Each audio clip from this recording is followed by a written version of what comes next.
wassalatu wassalamu ala Rasulillah wa ala ashabihi wa ala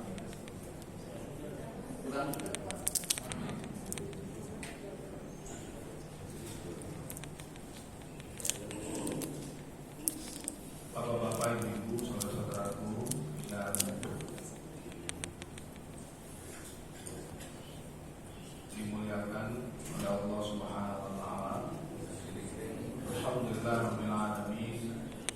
Puji syukur kita panjatkan kehadirat Allah Subhanahu wa taala atas limpahan rahmat, taufik, hidayah dan inayatnya kepada kita semua. Salawat beriring salam mudah-mudahan senantiasa tercurahkan kepada junjungan kita, Nabi kita Muhammad SAW beserta istri, keluarga dan sahabat beliau. Mudah-mudahan hari ini kita diberi kekuatan, kesehatan, limpahan rahmat oleh Allah dan seterusnya sampai batas waktu kehidupan kita. Bapak Ibu sekalian yang saya hormati, yang dimuliakan oleh Allah, ini sudah memasuki musim haji, ya. Dan mungkin di antara Bapak Ibu ada yang sudah berhaji, atau mungkin juga satu dua ada yang belum berhaji. Mungkin tentu harapan kita semua sudah menunaikan ibadah haji. Amin. Tapi tidak ada masalah kalau kemudian kita mereview kembali sehingga bisa merasakan momen Arafah, atmosfer Arafah di dalam kehidupan kita. Ya, maka saya akan menyampaikan pesan filosofi dan spiritual haji.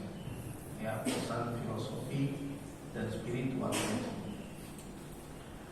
Nah, di dalam Al-Quran di surat Al-Baqarah ayat 197 Allah mengatakan, A'udzu billahi minasyaitonir rajim, bismillahirrahmanirrahim. Al-hajju ashhurun ma'lumat, faman farada fihinna al-hajja fala rafata wala fusuqa wala jidala fil hajj. Wa ma taf'alu min khairin ya'lamuhu Allah wa tazawwadu fa inna khairaz zadi taqwa wattaquni ya ulil albab. Nah, ya, di surat Al-Baqarah ayat 197. Jadi haji itu di bulan-bulan tertentu, yaitu bulan Syawal, bulan Zulqa'dah, dan 10 hari bulan Zulhijjah. Maka barang siapa yang diwajibkan oleh Allah untuk menunaikan ibadah haji, fala rafat, ya, fala rafas itu tidak boleh melakukan perbuatan-perbuatan terkait dengan pornografi, porno aksi, wala fusuk itu tidak boleh berbuat fasik, wala jidal fil haji itu tidak boleh berbantah-bantahan, ya, wala jidal fil haji. Wa ma taf'alu min khairin ya'lamullah, kebaikan apa saja yang kita lakukan itu pasti Allah mengetahui, ya. Wa ma taf'alu min khairin ya'lamullah wa tazawwadu fa inna khairaz zadi taqwa, berbekallah kamu sekalian karena sesungguhnya sebaik-baik bekal itu adalah bekal takwa. Wattaquni ya ulil albab, maka bertakwalah kepada Allah, takutlah kepada Allah wahai ulul albab. Nah, jadi al-hujjat al-kiram, para jemaah haji yang dimuliakan oleh Allah, itu sebetulnya adalah orang-orang yang ulul albab.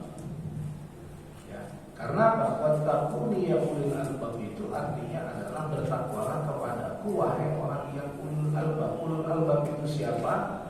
Dijelaskan oleh Allah di dalam Al-Quran surat Ali Imran ayat 190 sampai 191. Ya, inna fi khalqis samawati wal ardi wa ikhtilafil laili wan nahari la ayatin li ulil albab. Di dalam penciptaan langit dan bumi dan perubahan malam dan siang adalah tanda-tanda bagi ulul albab. Nah, siapa ulul albab itu? Alladzina yadhkuruna Allaha qiyaman wa qu'udan wa 'ala junubihim. Yaitu orang-orang yang mengingat Allah ketika berdiri, ketika duduk, ketika berbaring. Artinya berzikir kepada Allah di setiap waktu kehidupan mereka. Ya. Di setiap tarikan nafas mereka, wa yatafakkaruna fi khalqis samawati wal ard, dan orang-orang yang bertafakkur tentang penciptaan langit dan bumi. Ya, wa yatafakkaruna fi khalqis samawati wal ard, sehingga mereka menemukan jawaban Rabbana ma khalaqta hadza batila subhanaka faqina adzabannar. Ya Allah, tidak ada yang Kau ciptakan di muka bumi dengan sia-sia, maka selamatkan kami dari siksa neraka. Jadi ulul albab itu adalah dua hal yang dia lakukan. Yang pertama adalah berzikir ketika berdiri, ketika duduk, ketika berbaring. Yang kedua bertafakkur tentang penciptaan langit dan bumi. Nah, berarti kalau gitu Bapak Ibu, ulul albab itu secara spiritual dekat dengan Allah, ya, secara spiritual dia dekat dengan Allah, dan secara intelektual dia selalu memikirkan tentang penciptaan langit dan bumi, sehingga dia menemukan jawaban dari semua yang ada, bahwa semua peristiwa yang ada ini adalah tidak ada yang sia-sia. Nah, ini yang dikatakan oleh Allah, wattaquni ya ulil albab, tadi di surat Al-Baqarah ayat 197. Artinya kalau begitu, yang pergi haji itu harus punya bekal ilmu, harus memiliki kapasitas intelektual. Maka disebut salah satu syarat haji itu akil baligh, orang yang berakal, orang yang berilmu, orang yang ulul albab. Dengan intelektualitasnya dia dapat menemukan siapa di balik kehidupan ini, dan dengan spiritualitasnya dia dapat menemukan Allah, dekat dengan Allah. Makanya ini yang dikatakan tadi, al-hajju asyhurun ma'lumat faman farada fihinna al-hajja fala rafas wala fusuq wala jidala fil hajj. Haji itu pada bulan-bulan tertentu, maka barang siapa yang diwajibkan haji fala rafas, ya, tidak boleh melakukan hal-hal terkait dengan pornografi atau porno aksi, wala fusuq, tidak boleh berbuat fasik, wala jidala fil hajj, tidak boleh berbantah-bantahan di dalam pelaksanaan ibadah haji. Ya. Nah, wa ma taf'alu min khairin ya'lamullah. Apa saja kebaikan yang kita lakukan diketahui oleh Allah. Wa tazawwadu fa inna khairaz zadi taqwa, dan berbekallah kamu sekalian karena sebaik-baik bekal itu adalah takwa. Wattaquni ya ulil albab. Maka Allah kemudian mengatakan, bertakwalah kepadaku wahai ulul albab. Nah, ada 3 ibadah haji Bapak Ibu. Yang pertama adalah haji ifrad, yang kedua adalah haji qiran, yang ketiga adalah haji tamattu. Ya, yang pertama adalah haji ifrad, yang kedua adalah haji qiran, yang ketiga adalah haji tamattu. Haji ifrad itu kita melaksanakan ibadah haji terlebih dahulu, baru kemudian melaksanakan ibadah haji. Haji ifrad itu adalah kita melaksanakan ibadah haji, kemudian kita melaksanakan ibadah umroh setelah kita menyelesaikan kewajiban ibadah haji. Maka pada saat jamaah masuk ke Masjidil Haram, masuk ke kota suci Mekah, ya, masuk ke kota suci Mekah, jamaah mengenakan pakaian ihram, tapi tidak melaksanakan tawaf dan sa'i umroh, tapi dia melaksanakan tawaf qudum. Tawaf qudum dilanjut dengan sa'i tanpa tahallul. Tawaf qudum pakai ihram, tawaf qudum, kemudian sa'i tanpa tahallul. Nah, niatnya apa? Labbaik Allahumma hajjan. Jadi labbaik Allahumma hajjan, niatnya adalah kami datang memenuhi panggilan haji ya Allah. Datang pakai ihram, tawaf qudum, sa'i tanpa tahallul, Nah, kemudian pakai ihram sampai pada tanggal 10 Zulhijjah. Sampai pada tanggal 10 Zulhijjah. Nah, kemudian ada haji qiran. Haji qiran itu apa? Haji qiran itu menyatukan niat haji dan umrah bersama. Labbaik Allahumma hajjan wa umratan. Kalau tadi labbaik Allahumma hajjan itu haji ifrad. Tapi kalau labbaik Allahumma hajjan wa umratan itu namanya haji qiran. Sama juga, begitu masuk ke Mekah pakai pakaian ihram, kemudian tawaf qudum dan sa'i tanpa tahallul. Jadi haji dan umrah dikerjakan berbarengan.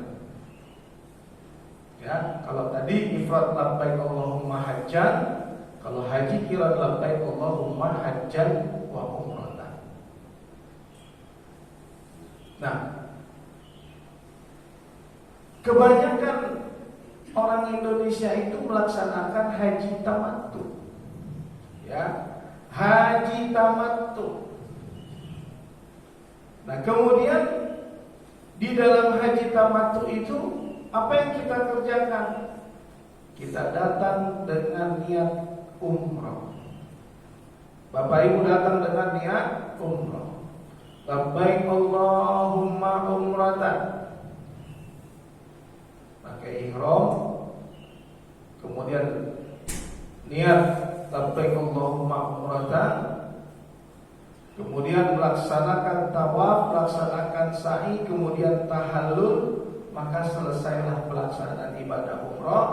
Boleh berganti dengan pakaian biasa sampai tiba saatnya tanggal 8 Zulhijjah, sunnah tarwiyah ke Mina, atau langsung pada tanggal 9 Zulhijjah melaksanakan ibadah haji.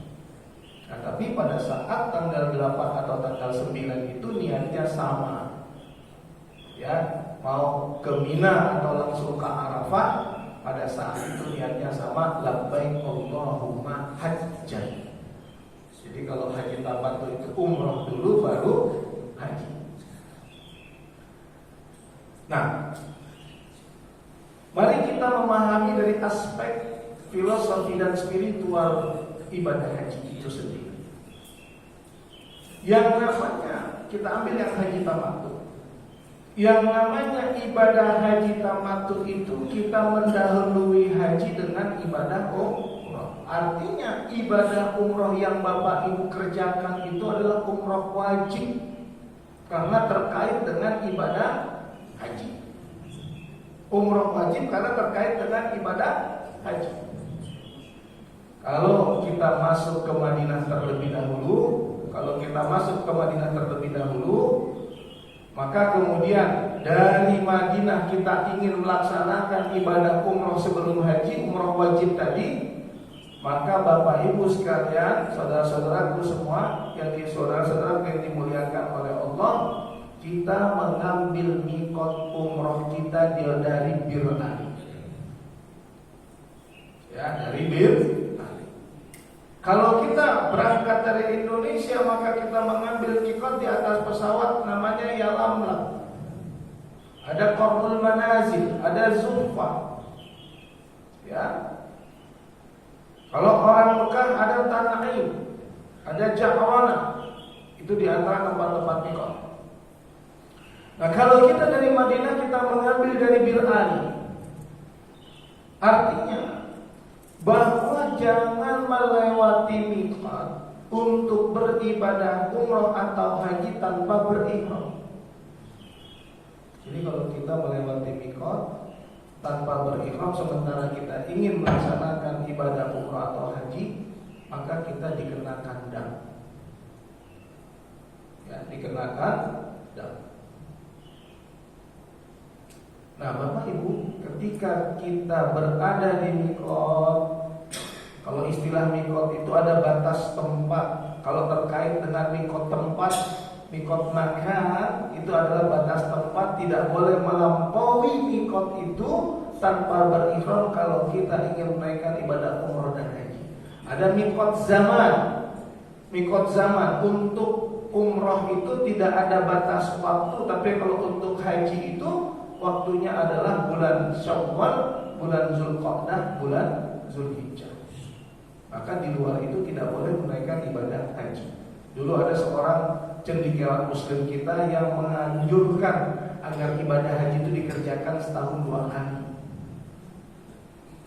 Nah, setahun 2 kali. Dia lupa kalau haji itu adalah tuntunannya jelas di dalam Al-Quran, hanya dikerjakan di bulan Syawal, di bulan Zulqa'dah, dan di bulan 10, tanggal 10 bulan Zulhijjah. Nah, ketika kita bicara batas tempat, kalau kita datang dari Madinah, maka untuk menunaikan ibadah umrah di kota suci Mekah, kalau kita datang dari Madinah, maka miqat kita adalah Bir Ali atau disebut dengan Zulhulaifah. Bapak Ibunya ada filosofinya. Apa filosofinya? Kalau kita ingin melaksanakan ibadah umrah atau ibadah haji, miqat kita dari manapun kita datang. Nah, konteksnya tadi kita datang dari Madinah Al-Munawwarah, maka miqat itu adalah batas di mana kita harus mengganti pakaian kita dengan pakaian ihram. Semua yang datang masuk kota suci Mekah untuk melaksanakan ibadah umrah atau ibadah haji datang dari semua miqat, dari seluruh miqat. Kan yang saya sebut beberapa miqat tadi, melepaskan pakaian ihram, melepaskan pakaian biasa, menggantinya dengan pakaian haji. Kemudian dia berniat labbaik Allahumma umratan, karena terkait dengan ibadah haji tamattu. Bapak Ibu, kekuatan ibadah itu, nah ini mulai. Kekuatan ibadah itu pertama ditentukan oleh kekuatan niat. Innamal a'malu binniyat wa innama likulli imri'in ma nawa. Seseorang itu tergantung daripada niatnya. Ibadah itu tergantung daripada niat. Maka niat dari semua ibadah kita adalah Allah Subhanahu wa taala. Maka labbaik Allahumma umratan, ya Allah aku datang untuk memenuhi panggilan umrah. Panggilanmu ya Allah, yaitu panggilan umrah. Kualitas niat menentukan kualitas ibadah. Dahsyatnya niat menentukan dahsyatnya ibadah. Maka ketika Bapak Ibu melepas pakaian biasa di miqat, itu sebetulnya kita sedang melepas status-status sosial kita, simbol-simbol kehidupan dunia kita. Maka ganti pakaian yang melambangkan status sosial kita ini. Itu yang Bapak Ibu pakai, ganti, lepaskan pakaian-pakaian yang melambangkan status sosial kita, ganti dengan pakaian yang bersih yang melambangkan jati diri kita yang sesungguhnya. Jadi jati diri kita yang sesungguhnya, kita bukan polisi, kita hamba. Kita bukan tentara, kita hamba. Kita bukan kiai, kita bukan ulama, kita bukan tuan guru, kita hamba. Kita bukan dokter, kita hamba. Kita bukan menteri, kita hamba. Kita bukan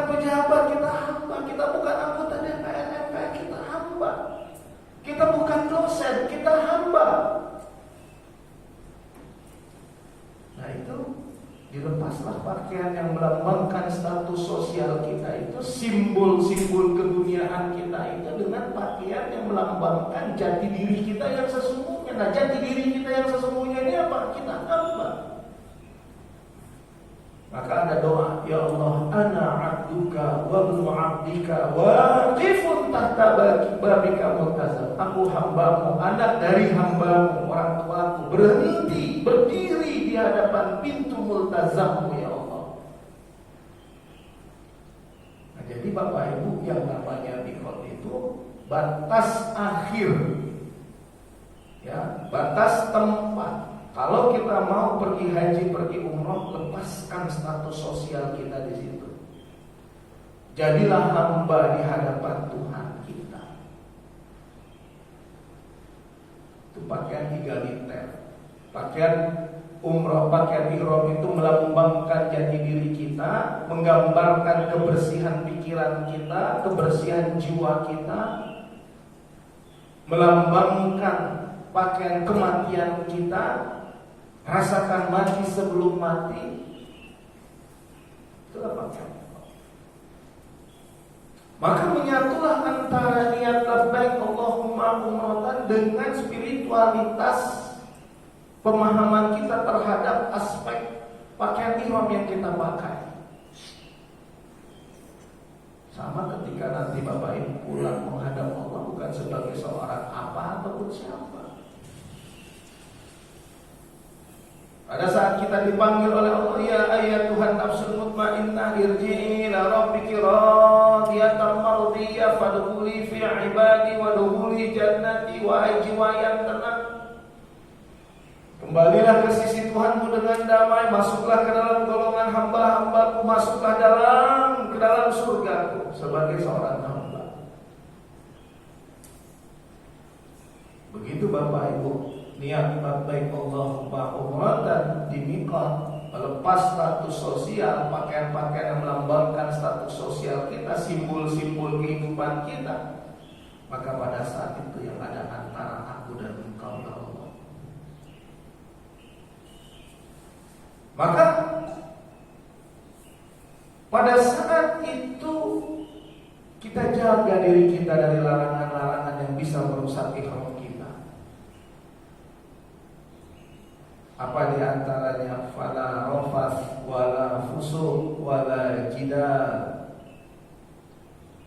Ya, fala rafas wala fusuq wala jidal, tadi yang saya katakan.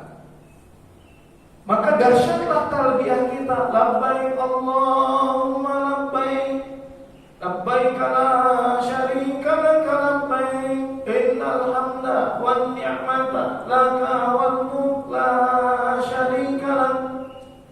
Labbaik Allahumma labbaik, labbaik la syarika laka labbaik, innal hamda wan ni'mata laka wal mulk la syarika lak.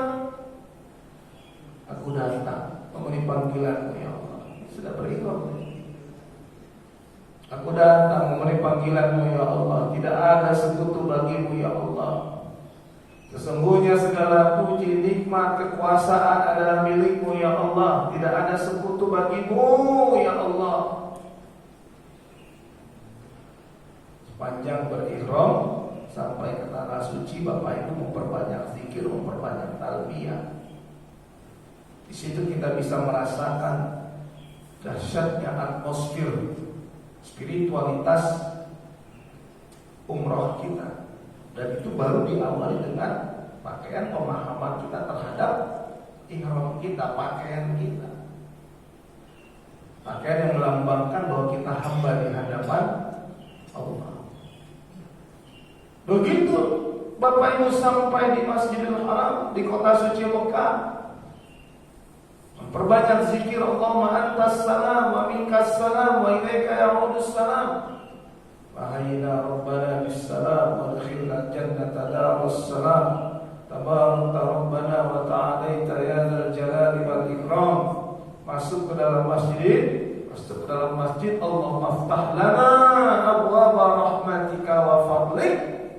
Bapak Ibu melihat Ka'bah, melihat Baitullah, Begitu kita lihat Baitullah, yang kita lihat kebesaran dan keagungan Allah. Begitu kita melihat Baitullah, yang kita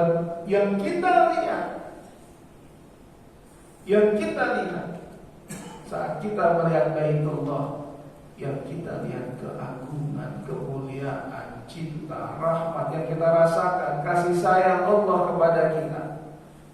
Maka Bapak Ibu berdoa, Allahumma zid hadzal baita tasyrifan, ta'ziman, takriman wa mahabatan, wa zid man syarrafahu wa azzamahu mimman hajjahu aw i'tamarahu tasyrifan, ta'ziman wa birran.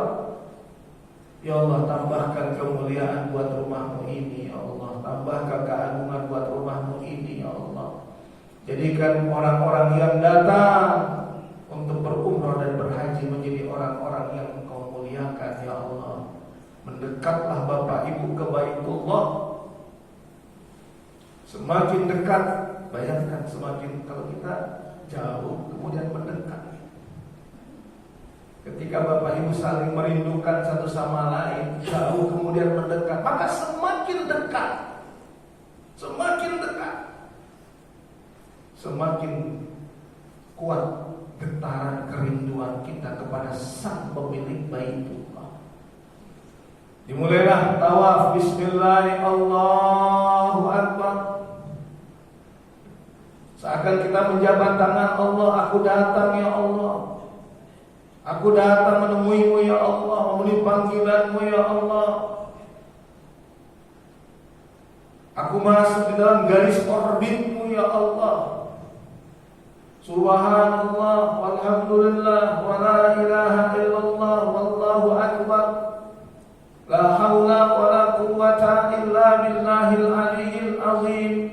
Allahumma imanan bika wa tasdiqan bi kitabika wa wafa'an bi ahdika wa ittiba'an li sunnati nabiyyika Muhammadin sallallahu alaihi wasallam. Allahumma habbib ilaina al-iman wa zayyinhu fi qulubina wa karrih ilaina al-kufra wal fusuq wal 'isyan waj'alna minar rasyidin. Sampai di rukun Yamani ke Hajar Aswad. Rabbana atina fid dunya hasanah wa fil akhirati hasanah wa qina adzabannar wa adkhilna jannata ma'al abrar ya aziz ya ghaffar ya rabbal alamin. Bismillah, Allahu akbar, subhanallah, walhamdulillah, wa la ilaha illallah, wallahu akbar. Allahumma adkhilna mudkhala sidqin wa akhrijna mukhraja sidqin wa ja'al lana min ladunka sultanan nasira. 7 putaran berada di circle Allah, ibarat berada di garis orbitnya Allah. Bergerak, tawaf itu bergerak, tawaf itu berzikir,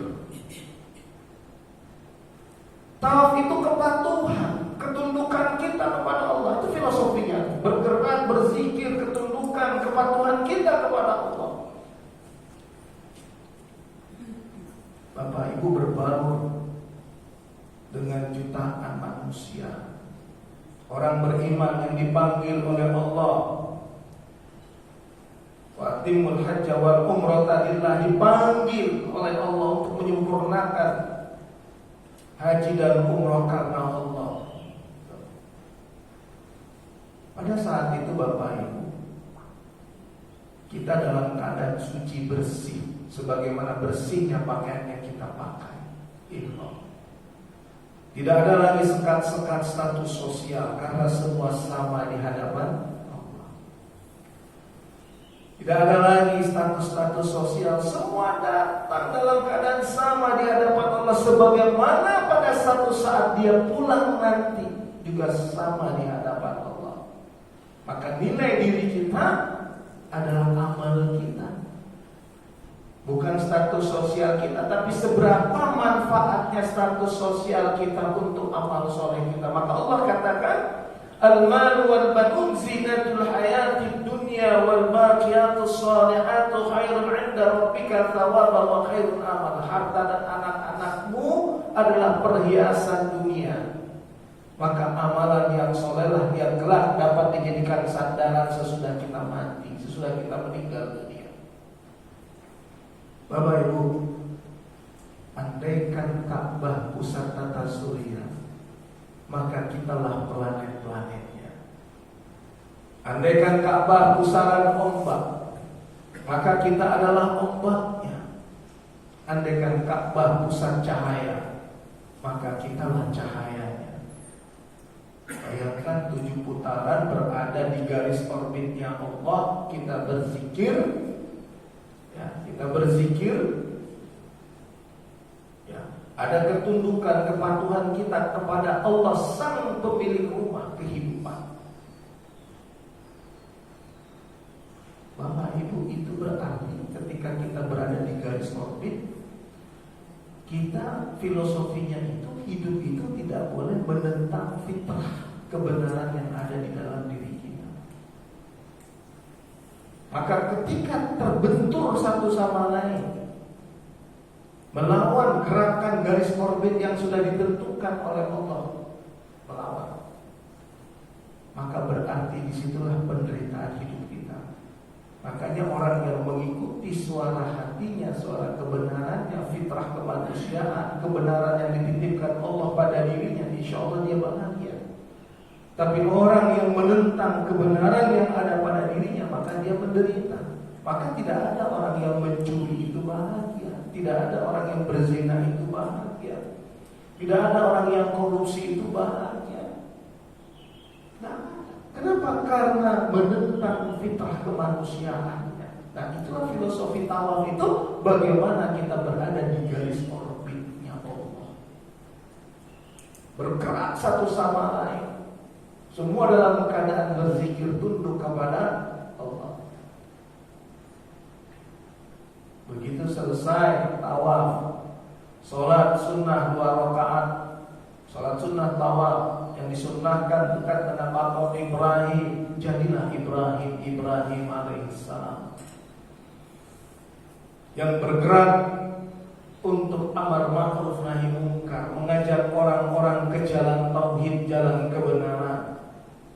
Karena ibadah haji ini tidak lepas dari jejak spiritualitas ketaatan seorang Ibrahim alaihissalam, bapak tauhid.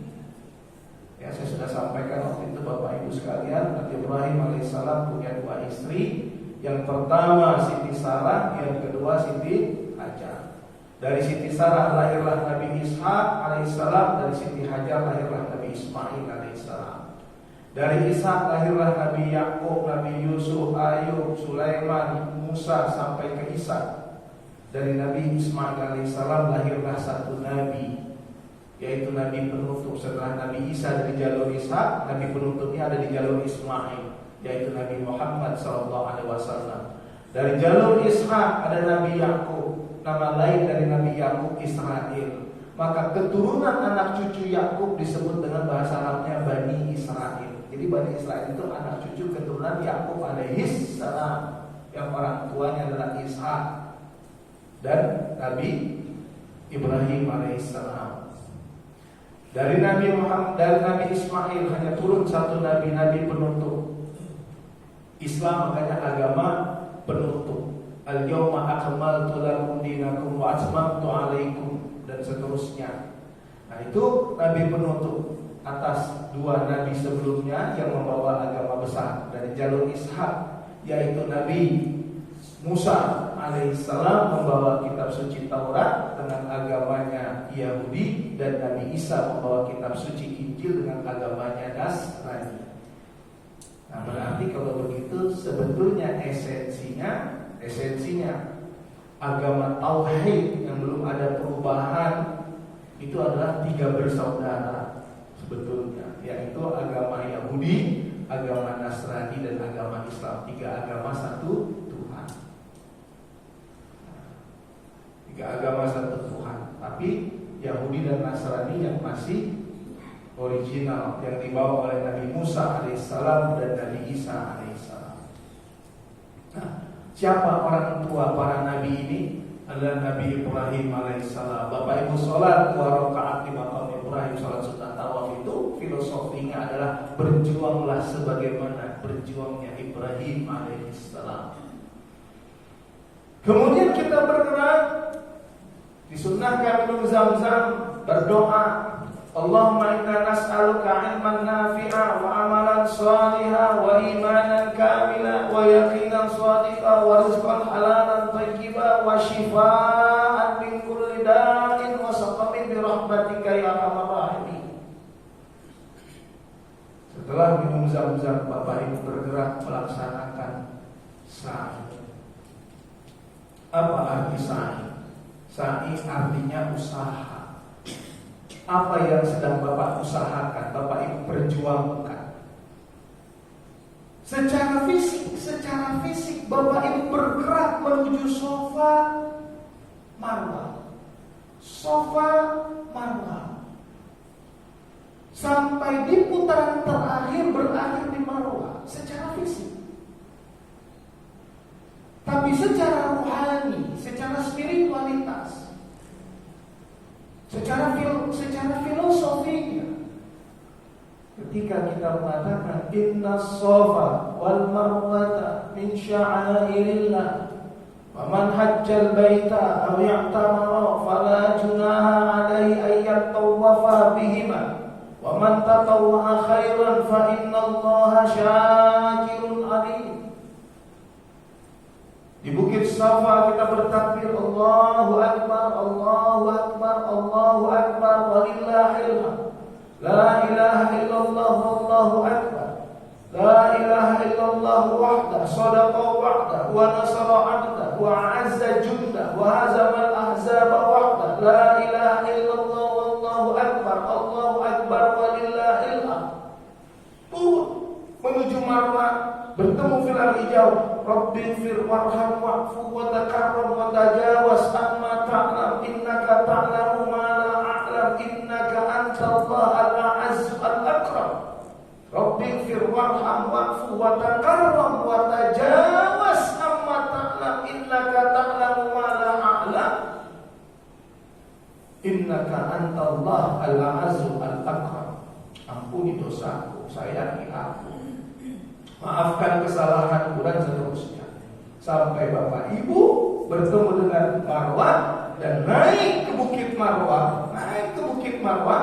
Inna safa wal marwata min sya'airillah faman hajjal baita aw i'tamara fala junaha alaihi ay yatawafa bihima wa man tatawwa khairan fa innallaha syakirun alim. Tadi secara fisik pergerakan Safa Marwah, Safa berakhir di Marwah. Tapi secara filosofi dan spiritual kita sedang berjuang bagaimana kita bisa menjaga kesucian diri kita, dan berjuang bagaimana kita mempertahankan kehormatan kita sebagai hamba Allah yang bersih dari dosa-dosa. Itulah perjuangan kita. Kenapa demikian? Karena Safa artinya suci, Marwah artinya kehormatan. Dulu orang tua kita bilang apa? Nah, nanti kalau kamu berada di masyarakat, jaga marwah keluarga kita ya, jaga kehormatan keluarga kita ya, jaga kemuliaan keluarga kita ya. Berarti Safa, kalau Bapak Ibu buka kamus Safa suci, maka Sofi suci, air Sofi, air yang suci. Karena itu berarti air mineral itu. Maka kalau begitu Bukit Safa dan Marwah itu melambangkan perjuangan kita sebagai manusia, bahwa kita harus selalu berada pada kesucian diri kita dan kehormatan diri kita. Artinya sepulang haji, sepulang umrah, bapak-bapak yang nanti umrah misalnya di bulan-bulan lain, atau sepulang haji, jagalah kesucian diri kita dan kehormatan diri kita. Itu kita perjuangkan dalam sa'i. Itu yang kita jaga, yang kita perjuangkan dalam sa'i. Naik ke bukit suci, ke bukit kesucian, turun menuju bukit kemuliaan, turun dari bukit kemuliaan menuju bukit kesucian. turun lagi dari bukit kesucian menuju bukit kemuliaan. Itu maksudnya apa? Pemahaman, aspek filosofi, spiritualitasnya.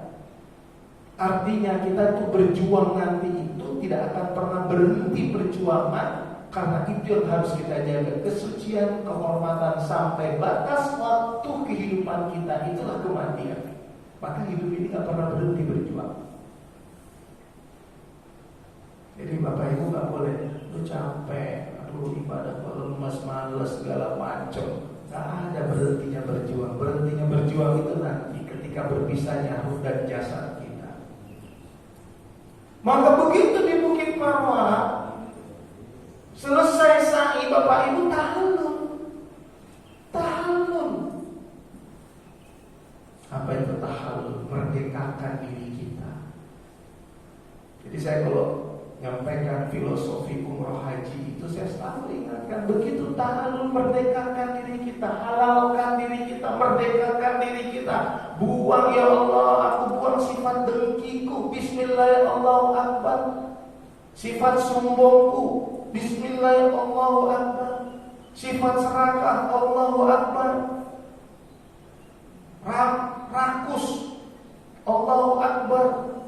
Sombong, Allahu Akbar. Ujub, Allahu Akbar. Bersihkan rambut itu, rambut kesombongan itu, rambut keangkuhan itu, rambut kebanggaan, merasa hebat, merasa kaya. Karena tadi kita ketika di mikot melepaskan status sosial kita, melambangkan status sosial kita lepas, maka ending penutupnya kunci dia dengan merdekakan diri kita dari sifat dengki, sombong, iri, riya, takabur, sok hebat, sok kaya, sok keren, sok pintar, sok mulia, terhormat, rasa suci. Dan Rasulullah SAW mengatakan, Allahumma arham al-muhallaqin, Allahumma arham al-muhallaqin, Allahumma arham al-muhallaqin. Ya Allah, sayangi orang yang botak, sayangi orang yang botak, sayangi orang yang botak. Yang pendek sekali didoakan oleh Rasulullah SAW, Allahumma arham al-muqassirin. Ya Allah, sayangi orang yang memendekkan rambutnya. Maka sebetulnya sunnahnya itu botak. Banyak yang sayang sama rambutnya. Ustaz, mau di tempat sakit, Ustaz sedikit aja Ustaz. Dia bilang sedikit, saya ambil itu 3 ruas jari jepret. Kenapa? Biar dia botak. Kalau sedikit dia berarti pulang lagi gak mau cukur rambut.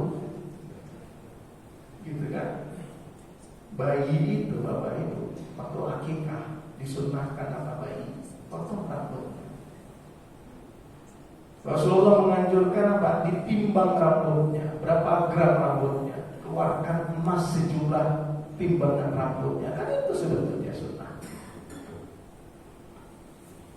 Jadi begitu Bapak Ibu selesai umroh, ya, Bapak Ibu bersih. Makanya Rasulullah SAW mengatakan, al-umrah ilal umrah kaffar lima bainahuma wal hajjul mabrur laisa lahu jazaa illal jannah. Dari umrah ke umrah dihapuskan dosa, dan haji mabrur itu tempatnya surga. Itu baru umrah. Selesai nih umrah, kembali ke hotel, bersih-bersih, pakai pakaian baru seperti pakaian biasa ini.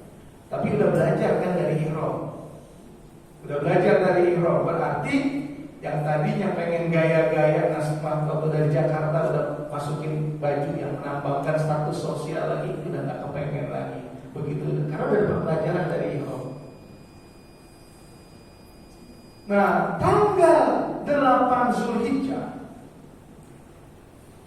sebagian jemaah haji itu, kan tadi yang kita matur, tanggal 8 Zulhijjah sebagian jemaah haji itu menuju ke Mina untuk mengambil tarwiyah. Tarwiyah itu pembekalan di Mina.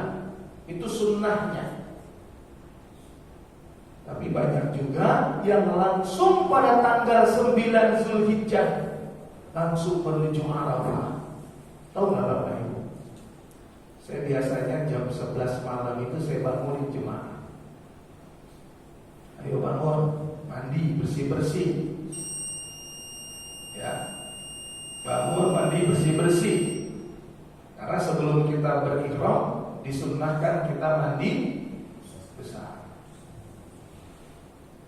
Disunnahkan. Nah, kembali lagi pakai pakaian ihram. Jam 12, jam 1 dini hari. Tahajud. Jam 3 berniat haji. Jam 3 jemaah udah berihram semua ada. Di mana niat haji kita? Di tempat tinggal kita, karena miqat haji itu adalah tempat tinggal kita. Miqat haji itu tempat tinggal kita. Jadi kalau kita nginep di satu hotel di kota suci Mekah, itulah miqat haji kita. Maka pada saat itu jam 3 pagi, setengah 4, itulah momen yang ditunggu-tunggu. Ada yang nunggunya 7 tahun, ada yang nunggunya 15 tahun. Kalau haji reguler nunggunya 15 tahun sampai 20 tahun. Itu momen yang dia tunggu, berihram niat dari miqat, labbaik Allahumma hajjan. Kalau tadi umroh, karena tamattu umroh. Nah sekarang labbaik Allahumma hajjan. Ya Allah, aku datang memenuhi panggilan untuk menunaikan ibadah haji. Ya Allah, subhanallah, alhamdulillah, wa la ilaha illallah, Allahu akbar. Allahumma inni uharrimu sya'ri wa bashari wa jasadi wa jami'a jawari kama ahramta 'alal mu'min bi rahmatika ya arhamar rahimin. Itu doanya.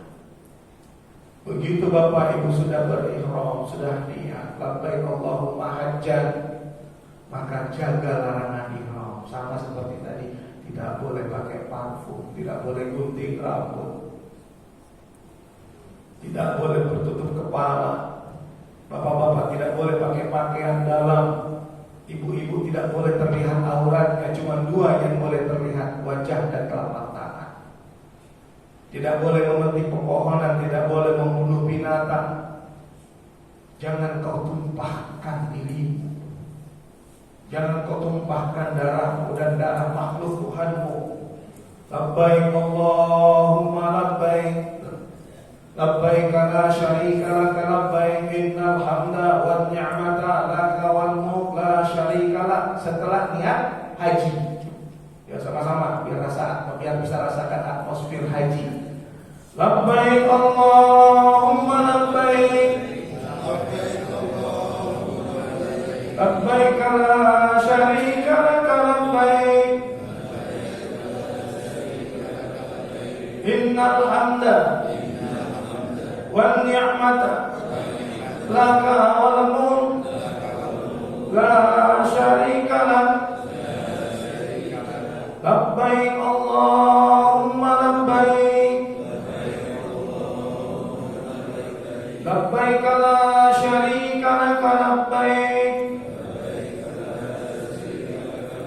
innal hamda wan ni'mata laka wal mulk la syarika lak.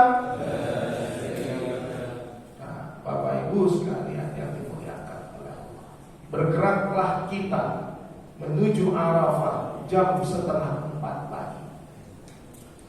Sampailah kita di Arafah kurang lebih 1,5 jam sampai 1 jam. Sampailah kita di Arafah dalam keadaan sudah berihram haji, menjaga diri kita dari larangan-larangan ihram.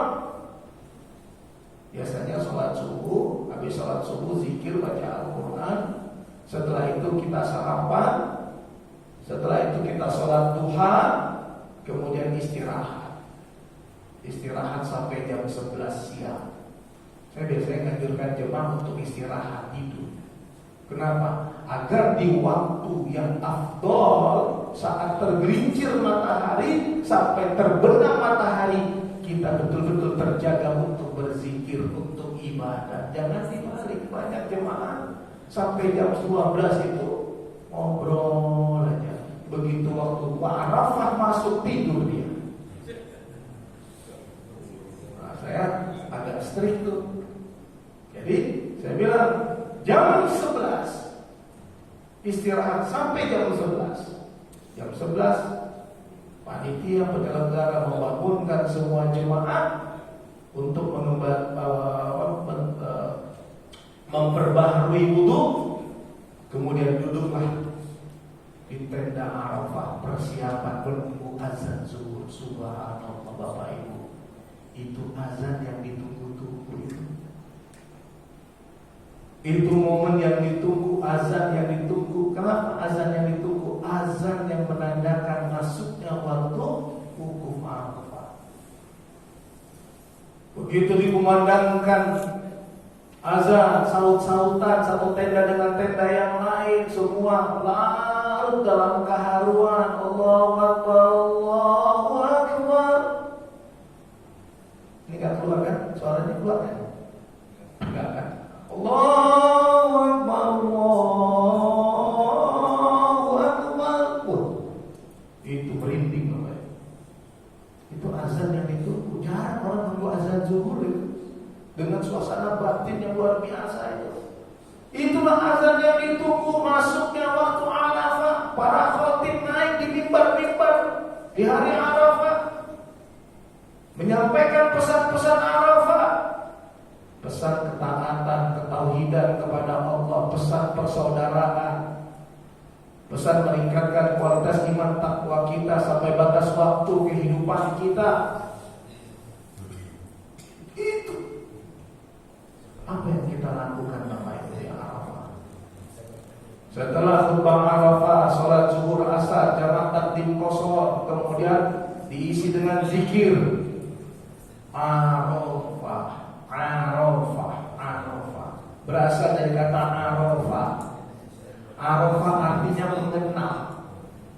Arafah artinya mengetahui. Arafah artinya memahami. Kalau Bapak Ibu buka kamus arti makrifah, pengetahuan. Maka Arafah, padang Arafah, padang pengetahuan.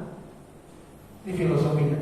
Padang Arafah, padang mengenal diri, memahami diri kita, siapa diri kita. Dari mana kita datang, kemana kita akan pergi. Apa kendaraan kita untuk sampai pada tujuan akhir perjalanan hidup kita. Tadi kan dari awal kita bukan apa dan siapa, kita hamba. Maka di Arafah itu temukan diri kita bahwa kita hamba.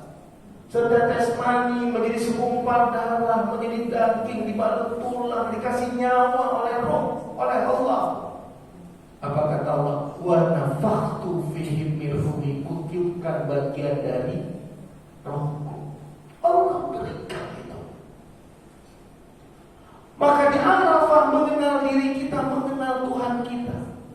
Karena makna Arafah itu pengetahuan. Padang Arafah, padang pengetahuan. Man arafa nafsa faqad arafa rabbah, faman arafa rabbah faqad arafa nafsa. Yang mengenal dirinya, dia mengenal Tuhannya. Yang mengenal Tuhannya, dia mengenal dirinya. Apa kata Allah kepada para malaikat? Wahai malaikat, saksikan oleh kalian, hamba-hambaku datang menghampiriku dalam keadaan lelah, dalam keadaan kusut berdebu. Saksikan oleh kalian apa yang mereka minta.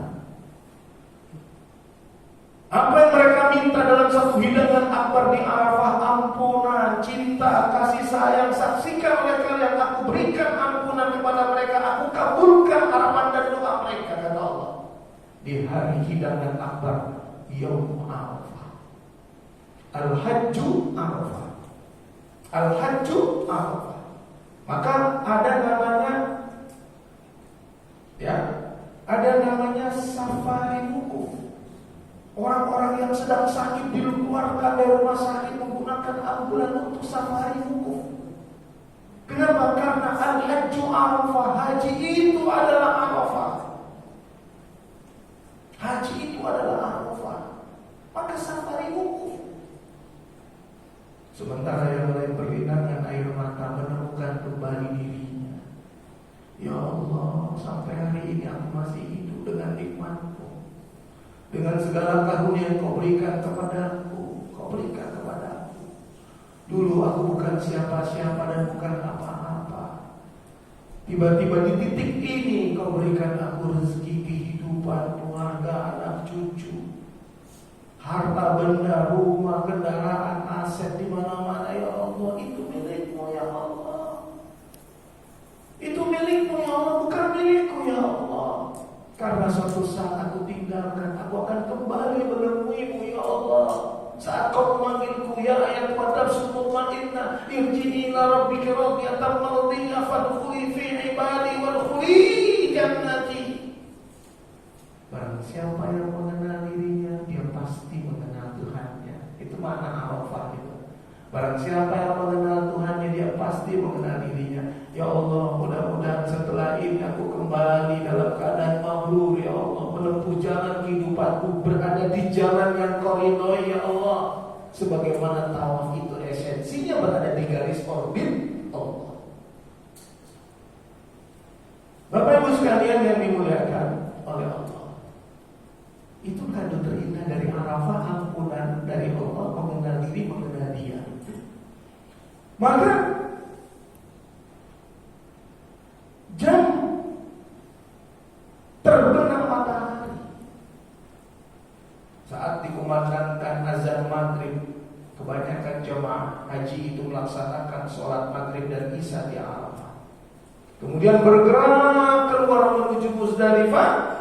Fa idza afattum min Arafat fadhkurullaha 'indal masy'aril haram wazkuru kama hadakum wa in kuntum min qabli la minadh-dhalin. Ketika engkau beranjak meninggalkan Arafah menuju Masy'aril Haram, menuju Muzdalifah, maka perbanyaklah zikir. Labbaik Allahumma labbaik, labbaik la syarika laka labbaik, innal hamda wan ni'mata laka wal mulk la syarika lak, subhanallah walhamdulillah wa la ilaha illallah wallahu akbar, la haula wa la quwwata illa billahil aliyyil azim. Perbanyak zikir ketika berada di Muzdalifah. Ini perjalanan malam sama juga dengan perjalanan spiritual. Itu indahnya malam, Bapak Ibu. Dan itu dahsyatnya malam. Allah turunkan Al-Quran pada malam Lailatul Qadar. Rasulullah menerima wahyu pada malam hari. Tahajud, nikmatnya tahajud. Tahajud itu wa minal laili fatahajjat bihi nafilatan. Dari sebagian malam bertahajudlah engkau sebagai sunnah tambahan bagimu malam hari. Mabit di Muzdalifah malam hari. Ngapain di Muzdalifah? Kembali perjalanan spiritual. Karena ulul albab itu menemukan jalan kehidupannya pada saat berada di Muzdalifah. Bergerak dari Muzdalifah menuju Mina. Ada dua. Ada kelompok menuju ke Mina untuk melontar jumrah Aqabah. Ada kelompok menuju Masjidil Haram untuk melaksanakan tawaf ifadah plus sa'i. Nah, terpecah itu dua. Nah, biasanya saya ke Masjidil Haram untuk melaksanakan tawaf dan sa'i. Filosofinya sama tadi, sama dengan filosofi waktu umroh. Nah, maka kalau sekelompok melakukan tawaf dan sa'i di Masjidil Haram, itu namanya nafar awal. Kelompok yang lain melaksanakan pelontaran jumrah Aqabah. Jumrah Aqabah itu juga namanya nafar awal. Tapi ketika dua kelompok ini saling menyempurnakan satu sama lain, yang sudah jumrah Aqabah menuju Masjidil Haram untuk melaksanakan tawaf ifadah plus sa'i, yang sudah tawaf dan sa'i melaksanakan jumrah Aqabah, maka keduanya sudah melakukan sudah melakukan tahallul sa'i. Jadi bukan nafar, maaf. Tahallul awal dan tahallul sa'i. Jadi kalau Bapak Ibu ke jumrah, itu namanya tahallul awal, selesai jumrah. Maka sempurnakanlah dengan tahallul sa'i dengan melaksanakan tawaf ifadah dan sa'i. Yang tadi sekelompok sudah melaksanakan tawaf dan sa'i, itu namanya tahallul awal. Begitu dia masuk ke Mina melontar jumrah Aqabah saja, itu namanya sudah tahallul sa'i. Maka di situ ada hukum. Apa hukumnya? Kalau sudah tahallul awal, semua larangan ihram boleh dilanggar kecuali hubungan suami istri. Kalau melaksanakan hubungan suami istri, maka hajinya sah, tapi wajib membayar dam, memotong seekor unta. Kalau sebelum tahallul awal melakukan hubungan suami istri, hajinya tidak sah, harus haji lagi dan tetap memotong unta. Nah, jadi kalau gitu hubungan suami istri hanya boleh dilakukan setelah tahallul kedua tadi, setelah sempurna tadi. Nah, Bapak Ibu sekalian, nah ini yang saya ingin katakan. Begitu tahallul itu betul-betul merdekakan diri kita. Maka kenapa di situ hari kemenangan? Hari kita terlepas dari jeratan hawa nafsu kita. Hari kita memerdekakan diri dari godaan syaitan yang senantiasa mengganggu kita. Maka pada hari itu tanggal 10, hari kemenangan. Allahu Akbar, Allahu Akbar, Allahu Akbar. La ilaha illallah, Allahu Akbar, Allahu Akbar walillahil hamd. Maka pada saat itu hari nahar, hari kurban. Hari kurban. Apa yang dikorbankan? Bapak Ibu, la yanalallaha luhumuha wala dima'uha walakin yanaluhu taqwa minkum. Allah tidak menerima darah dan daging kurban kita. Nah, itu bedanya. Kan ada sekelompok orang yang dipersembahkan darah dan daging hewan sesajen gitu. Jadi yang kita persembahkan adalah niat kita, keikhlasan kita, ketakwaan kita. Maka daging-daging kurban itu diberikan kepada orang yang lemah. Filosofi kurban itu, Bapak Ibu, yang kita potong itu adalah sifat rakus, sifat serakah, sifat bakhil kita. Yang kita tumbuhkan itu sifat kasih sayang kita. Yang kita potong itu sifat kebinatangan kita. Ada satu ulama mengatakan, ketika kita datang umroh haji, jangan kau temui Tuhanmu sebagai seekor binatang. Lepaskan lambang kebinatanganmu itu. Kau tidak datang sebagai seekor serigala, kau tidak datang sebagai seekor domba, kau tidak datang sebagai seekor anjing, kau tidak datang sebagai seekor babi, kau tidak datang sebagai seekor monyet kera. Kenapa? Lambang itu kera itu sifat kera, sifat anjing, sifat serigala. Itu kan suka diadopsi oleh manusia. Ego itu. Sifat kebinatanganmu yang menjadi egomu.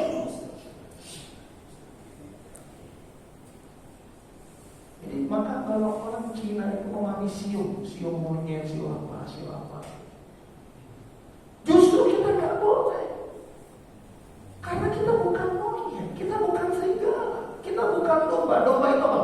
Domba itu begini, papa bergantung sama orang, malas, gak mau bekerja. Babi itu apa? Rakus, serakah, yang harta kotoran dimakan. Anjing itu apa? Ganas, buas. Serigala itu buas. Lepaskan itu dari dirimu.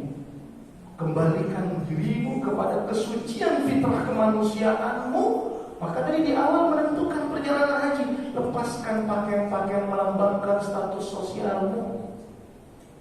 Coba Bapak bayangkan kalau datang yang haji, datang pakai baju seragam tentara, yang polisi pakai baju polisi, yang dokter pakai seragam dokter, yang kiai dengan jubah kebesarannya, yang ulama dengan jubah kebesarannya, Pak Alimin yang DPR pakai seragam safarinya. Semua orang tawaf sa'i wukuf di Arafah dengan simbol-simbol status sosialnya. Hilangkan. Kembalikan engkau pada jati dirimu. Engkau manusia, engkau hamba. Apa yang kau miliki akan berakhir dengan kematianmu. Akan berakhir dengan kematianmu. Maka merdekakan dirimu. Pada saat tahallul, buang sifat-sifat itu, sembelih egomu. Potong sifat-sifat kebinatanganmu. Tumpahkan darah kebinatanganmu itu. Karena engkau bukan domba, engkau bukan anjing, engkau bukan serigala, engkau bukan kerang, tapi engkau adalah manusia, hamba Allah. Itu Bapak Ibu, atmosfer vibrasinya itu dapat. Makanya kenapa? Wattaquni ya ulil albab, tadi kembali lagi bahwa yang berhaji itu ulil albab sebetulnya, yang cerdas secara spiritual, secara emosional, secara intelektual. Apakah kamu terindah? Dia menemukan siapa dirinya. Dia tahu jalan pulang. Dia tahu asalnya. Dia tahu bekal untuk pulang. Dan saat dia pulang, dia menemui Tuhan yang memanggilnya. Ya ayyatuhan nafsul mutmainnah, irji'i ila rabbiki radiyatan mardiyah, fadkhuli fi ibadi wadkhuli jannati. Selesai Bapak Ibu. Kita tumpahkan darah ego kita, kebinatangan kita, maka mabitlah kita di Mina. Maka bermalamlah di Mina, tinggallah di Mina. Maka saya menganjurkan jemaah-jemaah saya yang punya uang banyak itu, betul-betullah ada di Mina. Nikmati suasana Mina itu. Bertahun-tahun kita tidur di rumah-rumah kita, di kamar yang nyaman, tempat tidur yang nyaman, harganya 50 juta tempat tidurnya. Kamar mandi dekat dengan tempat tidur kita. Masihkah kita mau belum melatih diri kita untuk sejenak tidur di Mina bersama saudara-saudara kita? Maka saya pun selalu wali Mina, jangan ada jemaah yang mengambilkan makanan saya, biar saya antri sendiri.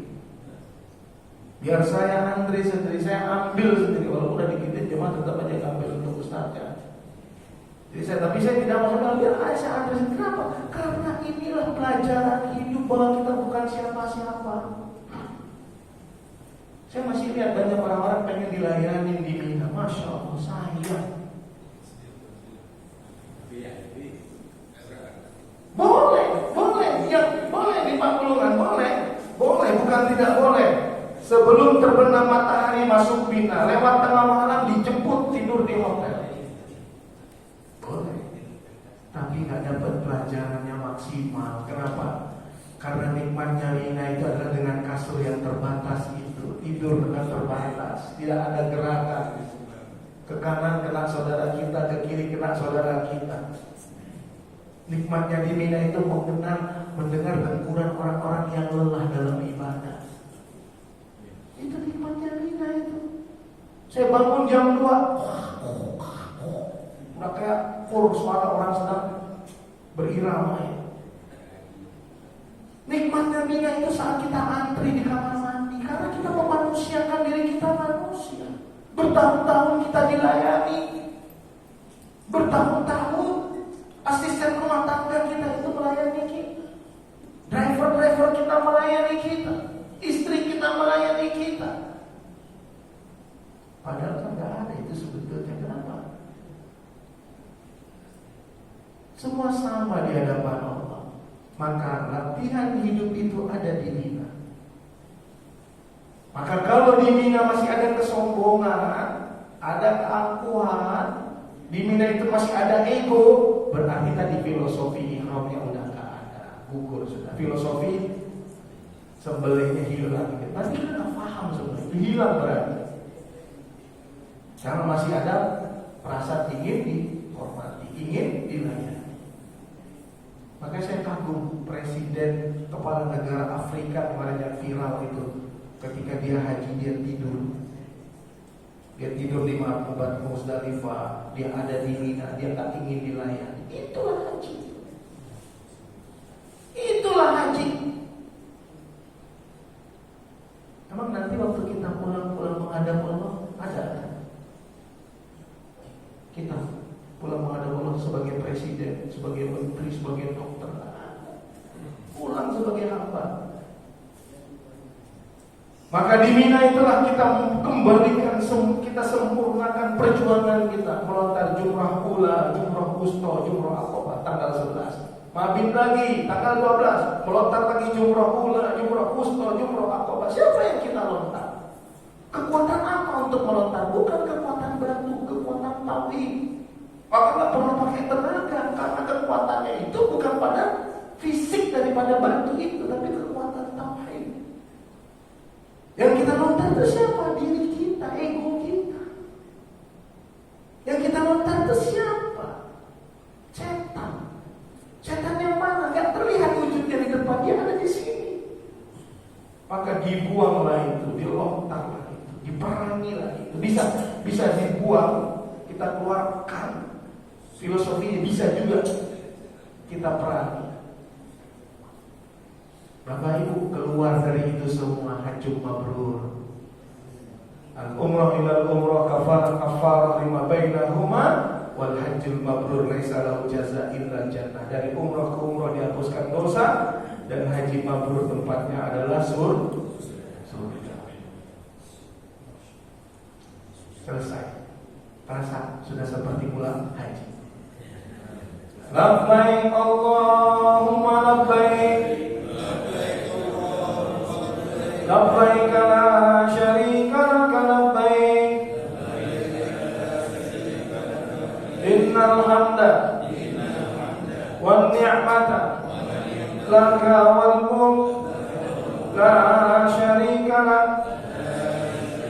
Labbaik Allahumma labbaik, labbaik la syarika laka labbaik, innal hamda wan ni'mata laka wal mulk la syarika lak. Subhanallah walhamdulillah wa la ilaha illallah wallahu akbar, la haula wa la quwwata illa billahil aliyyil azim.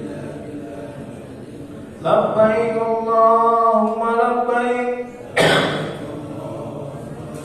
labbaik la syarika laka labbaik,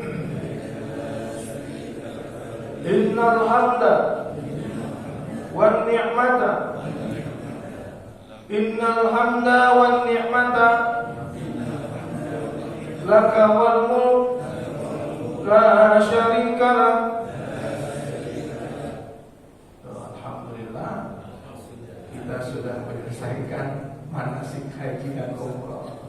Nah, itu tadi pahami Al-Quran dari surat Al-Baqarah ayat 195 sampai ayat 200. Silahkan ditadabburkan kembali. Ya Pak.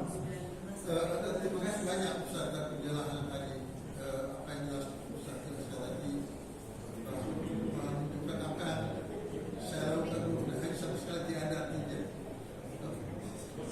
Tapi ada satu hal yang saya kira terlepas tadi. Apa falsafah dari tawaf melawan arah jarum? Ya, jadi tawaf itu kan sebetulnya apa yang kita kerjakan itulah yang dikerjakan oleh Rasulullah SAW. Maka Rasulullah mengingatkan kita, khuzu andi manasikakum, ambil dari aku untuk manasik haji kamu. Artinya apa yang kita pelajari, apa yang kita lakukan sesuai dengan apa yang dilakukan oleh Rasulullah SAW. Nah, tapi kemudian di dalam proses perjalanan itu banyak orang punya pengalaman spiritual, ya, punya pengalaman spiritual. Nah, kemudian pengalaman spiritual itulah yang kemudian dijadikan sebagai proses pembelajaran dan perenungan di dalam setiap kegiatan perjalanan ibadah.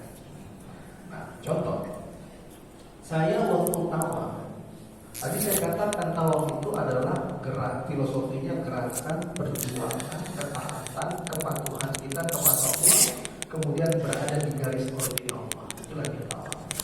Ada beberapa tuh filosofi dari tawaf tadi, gerakan ketaatan kepatuhan kita kepada Allah, berada di garis orbit Allah.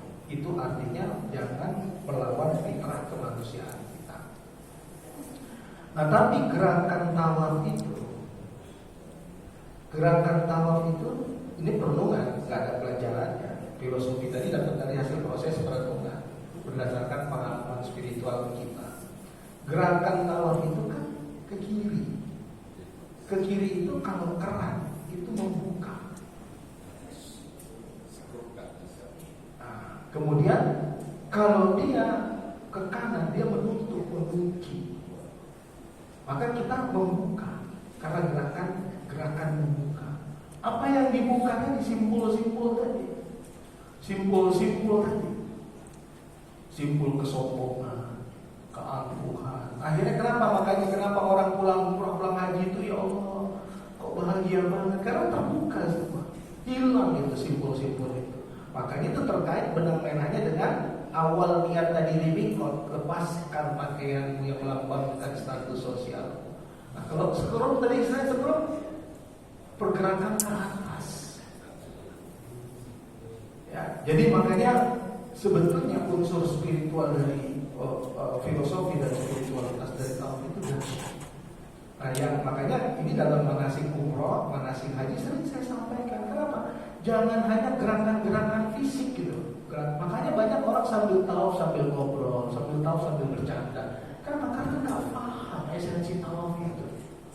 Ada yang sa'i bercanda karena nggak paham esensi sa'i itu.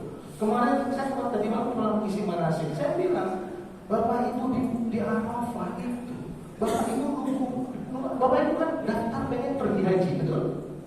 Saya bilang Bapak Ibu daftar pengen pergi haji. Rasulullah mengatakan al-hajju Arafah, haji itu yang Arafah yang utama. Bapak Ibu nunggunya 15 tahun, yang reguler 30 tahun, yang plus 7 tahun. Bayangkan waktunya itu hanya ada sekitar 6 jam. Dari tergelincir matahari sampai terbenam matahari, kurang lebih 6 sampai 7 jam.